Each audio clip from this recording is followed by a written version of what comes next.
News4 Telugu channel news కి స్వాగతం. నేను సంధ్య. ముందుగా ముఖ్యాంశాలు. మన్ కీ బాత్ లో తన తల్లిని గుర్తు చేసుకున్న ప్రధాని దేశ ప్రజలకు ఇచ్చిన సందేశం ఇదే.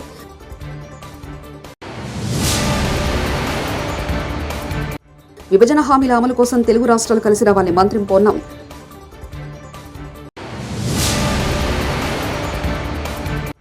సాయిచంద్ కుటుంబానికి అండగా ఉంటాం హరీష్ రావు.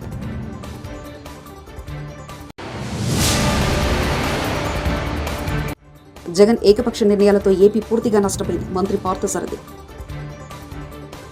దేశంలో సార్వత్రిక ఎన్నికలు పూర్తయ్యాయి. ఎన్డీఏ కూటమి మెజార్టీ సీట్లు రావడంతో ప్రధానిగా మోదీ మరోసారి అధికారం చేపట్టారు. ఎన్నికల సమయంలో ప్రతి నెల చివరి ఆదివారం నిర్వహించే మన్ కీ బాత్ కార్యక్రమానికి విరామం ప్రకటించారు. మరోసారి అధికారంలోకి వస్తే మన్ కీ బాత్ పునఃప్రారంభిస్తామని ప్రకటించారు. ఎన్నికల ముందు చెప్పినట్లు సార్వత్రిక ఎన్నికల తర్వాత మొదటి ఎపిసోడ్ను మొత్తంగా 111వ మన్ కీ బాత్ ఎపిసోడ్లో ప్రధాని మోదీ ప్రజలను ఉద్దేశించి మాట్లాడారు. మొదట ఎన్డీఏ కూటమి ఘన విజయాన్ని అందించిన దేశ ప్రజలకు ఆయన ధన్యవాదాలు తెలిపారు. అలాగే ప్రధాని మోదీ మన్ కీ బాత్ లో తన తల్లి హీరాబాయిని గుర్తు చేసుకున్నారు. నా ప్రియమైన మిత్రులారా, ప్రపంచంలో అత్యంత విలువైన సంబంధం ఏది అని నేను మిమ్మల్ని అడిగితే మీరు ఖచ్చితంగా అమ్మ అని సమాధానం చెప్తారు. మనందరి జీవితంలో అమ్మకు అత్యున్నత స్థానం ఉందంటూ తన తల్లిని ప్రధాని గుర్తు చేసుకున్నారు. అలాగే ప్రతి ఒక్కరూ తన తల్లితో కలిసి లేదా ఆమె పేరుతో ఒక మొక్క నాటాలని దేశ ప్రజలకు మోదీ కోరారు. అమ్మ పేరుతో ఒక చెట్టు ప్రచారానికి మోదీ శ్రీకారం చుట్టారు. తాను తన అమ్మ పేరుతో మొక్క నాటాలని చెప్పారు. అమ్మ పేరుతో మొక్కలు నాటడం ద్వారా తల్లిని గౌరవించడంతో పాటు మాతృభూమిని కాపాడుకోవచ్చన్నారు.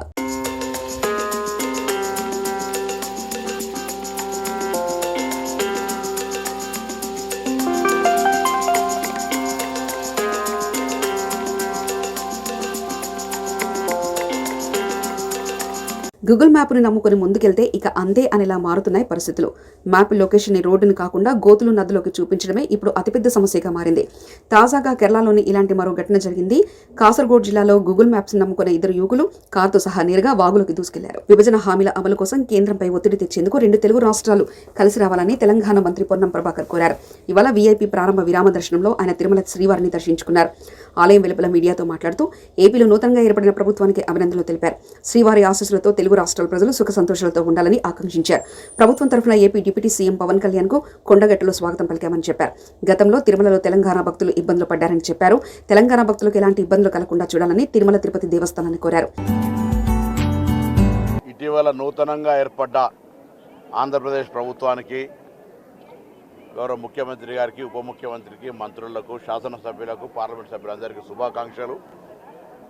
ఆ ఏడుకొండలవాడి స్వామి ఆశీర్వచనంతో 2 ఉభయ రాష్ట్రాలు ప్రజలు సుఖ సంతోషాలతో ఉండాలని ఆకాంక్షిస్తూ ఉన్నాం.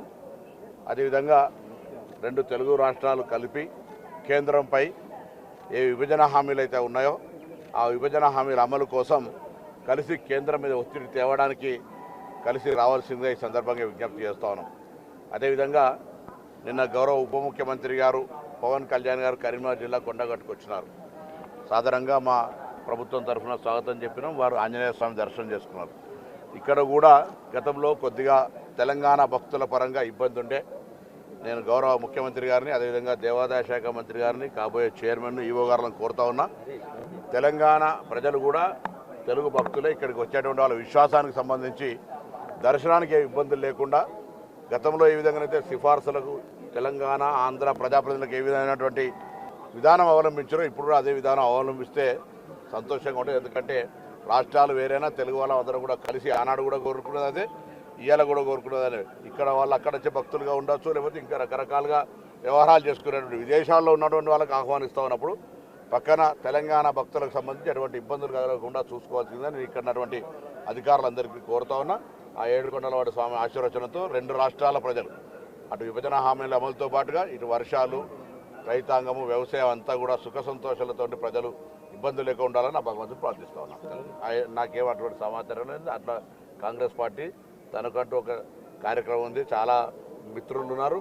ఇలా ఇండియా కూటమిలో అనేక మంది మిత్రులు ఉన్నారు. ఎవరైనా వస్తుండొచ్చు, రాకపోతుండొచ్చు. దానికి సంబంధించి సమాచారం ఏం లేదు. విద్యుత్ రంగాన్ని ప్రైవేట్ పరం చేసేందుకు రంగం సిద్ధమైందని మాజీ మంత్రి ఎమ్మెల్యే జగదీష్ అన్నారు. విద్యుత్ బిల్లుల వసూలను ప్రైవేట్ సంస్థలకు అప్పగించడం ప్రైవేట్ పరం చేయడంతో మొదటి మెట్టు అని చెప్పారు. ఈ రోజు ఆదివారం తెలంగాణ భవన్లో జగదీష్ రెడ్డి మీడియా సమావేశం నిర్వహించారు. ఈ సందర్భంగా ఆయన మాట్లాడుతూ విద్యుత్ రంగాన్ని ప్రైవేటీకరణ చేస్తే రైతులకు ఉచిత కరెంటు పోతుందని తెలిపారు. చూస్తున్నాం ప్రైవేటు ఫైనాన్స్లకు సంబంధించి కావచ్చు, ఇతర రకాల కంపెనీల ఏదైనా వస్తువులు బాకీ పడితే ఎవరైనా ప్రజలు ఏ రకంగా దౌర్జన్యాలు చేస్తున్నారో ఏ రకంగా వాళ్ళ ఇండ్ల మీద పడి వాళ్ళ వస్తువులు గుంజుకొచ్చి ఇబ్బందులు పెడుతున్నారో మనం చూస్తున్నాం. రేపు తెలంగాణ రాష్ట్రంలో విద్యుత్ వినియోగదారులందరికీ కూడా ఇదే పరిస్థితి తీసుకురాబోతుంది ఈ ప్రభుత్వం. ఒక రకంగా చెప్పాలంటే ఇది ప్రైవేటైజేషన్కి మొదటి మెట్టు. విద్యుత్ బిల్లుల వసూలు ప్రైవేట్ కంపెనీకి అప్పచెప్పడం అంటే మొత్తం విద్యుత్ రంగాన్ని ప్రైవేట్ వ్యక్తులకు అప్పచెప్పడానికి రంగం సిద్ధమైంది. ఇది మొదటి మెట్టుగా మనం చూడాల్సి వస్తుంది. అంటే ఇవాళ పేద ప్రజలకు ఇచ్చే సబ్సిడీలన్నీ కూడా ఎత్తిపోతాయి. గృహ వినియోగదారులకు ఏదైతే క్రాస్ సబ్సిడీ ఇస్తూ వస్తున్నారో గత కొన్ని దశాబ్దాలుగా ఇవి ఏవీ లేకుండా పోతాయి.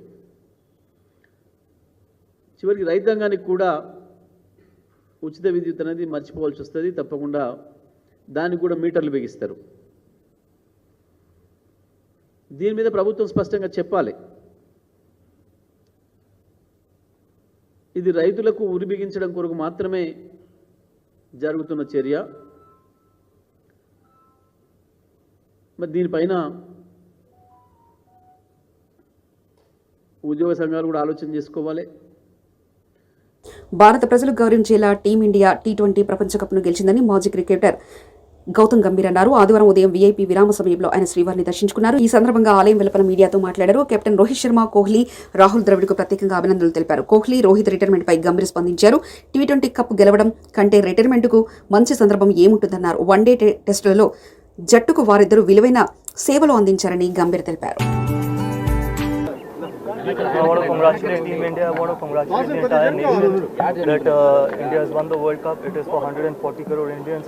The entire team has made the entire nation proud, and the entire nation is very, very happy. I want to congratulate Rahul Dravid, Rohit Sharma, the entire team, and the entire support staff for achieving such a great success for the nation. Sir, Kohli and Rohit Sharma is a retirement.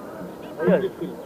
See, what better than finishing off their T20 career with a World Cup win? It couldn't have got better than that. Probably the script was written, and they both are great players. They've done so much for Indian cricket, and really want to congratulate wish them all the best. And they still play 2 more formats. They play Test cricket and One Day cricket. I'm sure they're going to keep contributing to the success. ఇక ప్రభాస్ నటించిన కల్కి సినిమాలో బుజ్జి వాహనం విజయవాడలో సందడి చేసింది. నగరంలోని trend set mall వద్ద బుజ్జిని ప్రదర్శనకు ఉంచారు. ఈ వాహనాన్ని చూసేందుకు అభిమానులు పెద్ద సంఖ్యలో తరలివచ్చారు. వాహనాన్ని సెల్ ఫోన్లో చిత్రీకరిస్తూ కేరింతలు కొట్టారు.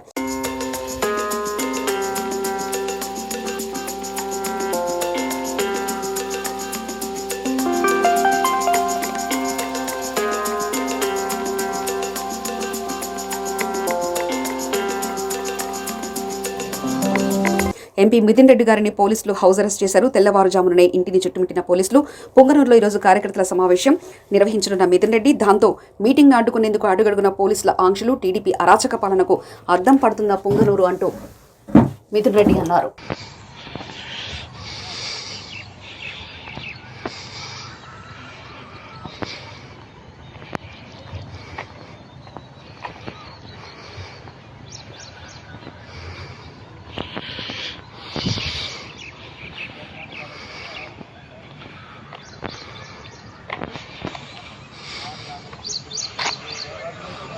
జగన్ ఏకపక్ష నిర్ణయాలతో ఆంధ్రప్రదేశ్ రాష్ట్రం పూర్తిగా నష్టపోయిందని మంత్రి కొలుసు పార్థసారథి ఆరోపించారు. రాష్ట్రాన్ని కష్టాల నుంచి గట్టెక్కించేందుకు కూటమి ప్రభుత్వం తీవ్రంగా శ్రమిస్తుందన్నారు. ఇవాళ వీఐపీ ప్రారంభ విరామ దర్శన సమయంలో ఆయన తిరుమల శ్రీవారిని దర్శించుకున్నారు. తిరుమల తిరుపతి దేవస్థాన అధికారులు ఆయనకు స్వాగతం పలికి దర్శన ఏర్పాట్లు చేశారు. అనంతరం గర్భాలయంలో స్వామివారిని దర్శించుకుని మంత్రి పార్థసారథి మొక్కులు చెల్లించుకున్నారు. దూరాలోచన లేకపోవటం మూలంగా కానివ్వండి, ఏకపక్ష నిర్ణయాల మూలంగా కానివ్వండి, రాష్ట్రం అనేక విధాలుగా అన్ని రంగాల్లో కూడా నష్టపోయిందని చెప్పేసి చాలా స్పష్టంగా అర్థమవుతా ఉంది. మరి అనుభవశాలైన చంద్రబాబు నాయుడు గారు, దూరదృష్టి, రాష్ట్ర భవిష్యత్తుకి ఒక ఆలోచన కలిగిన మరి చంద్రబాబు నాయుడు గారు, పవన్ కళ్యాణ్ గారు, లోకేష్ బాబు గారు, తర్వాత మా మంత్రివర్గ సహచరులు, శాసనసభ్యులు అందరం కలిసి ఈ రాష్ట్రాన్ని పారిశ్రామికంగా, వ్యవసాయకంగా, ఉపాధి పరంగా అన్ని రంగాల్లో అభివృద్ధి చేస్తానికి మేము తీవ్రంగా కృషి చేస్తానికి కట్టుబడి ఉన్నామని చెప్పేసి మనం చేస్తాను.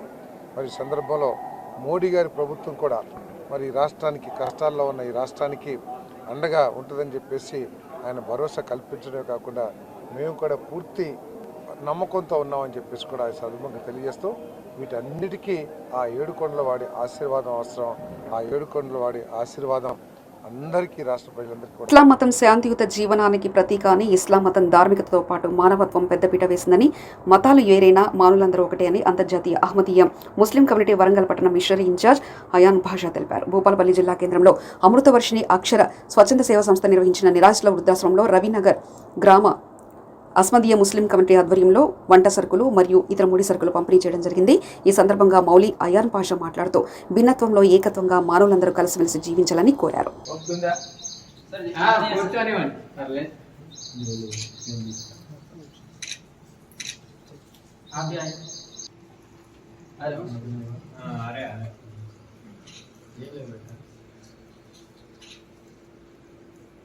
एक बस है ना, बस लिखा तो సార్ వాళ్ళు మీతో కలిసి నన్ను ఫోటో తీసుకున్నారు. కూర్చోపోయి ఇది కేవలం ఏమంటారు ఒక ఇన్స్పిరేషన్ కొరకే.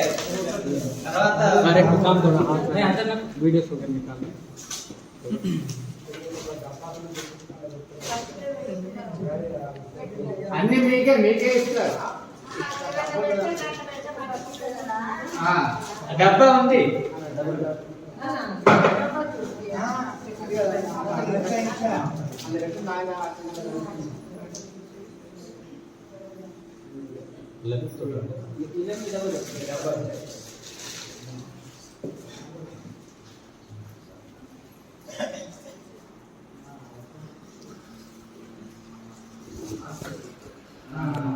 హాస్పిటల్ పోయింది.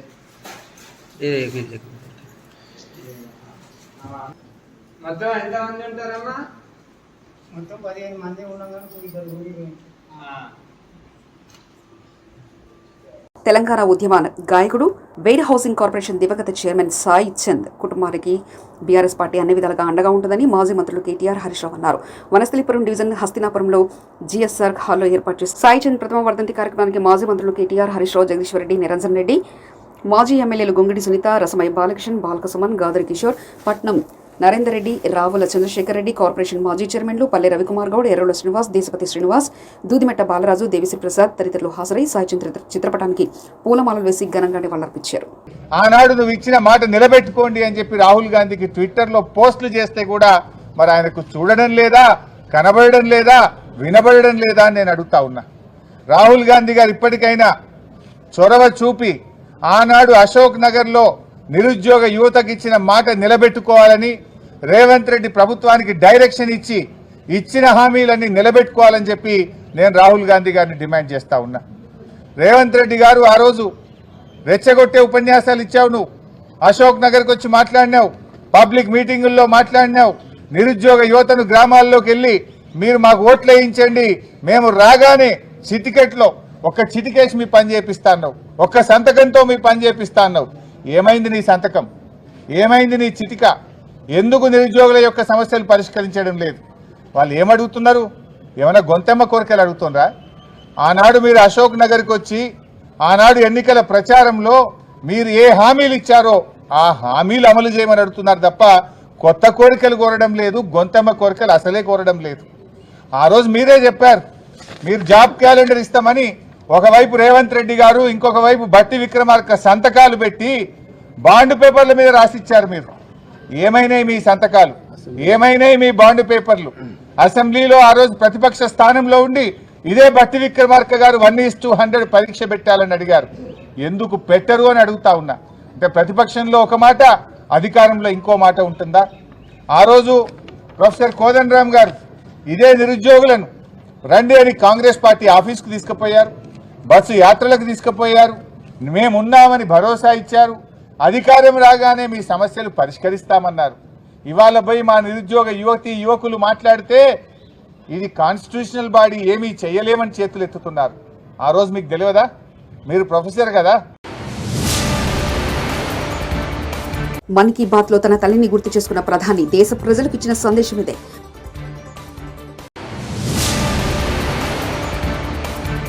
విభజన హామీల అమలు కోసం తెలుగు రాష్ట్రాలు కలిసి రావాలి. మంత్రి పొన్నం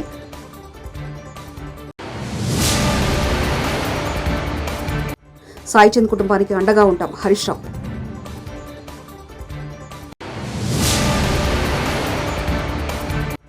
జగన్ ఏకపక్ష నిర్ణయాలతో ఏపీ పూర్తిగా నష్టపోయింది. మంత్రి Parthasarathi. TS4 Telugu channel news ఇంతటితో సమాప్తం. చూస్తుండండి TS4 తెలుగు ఛానల్.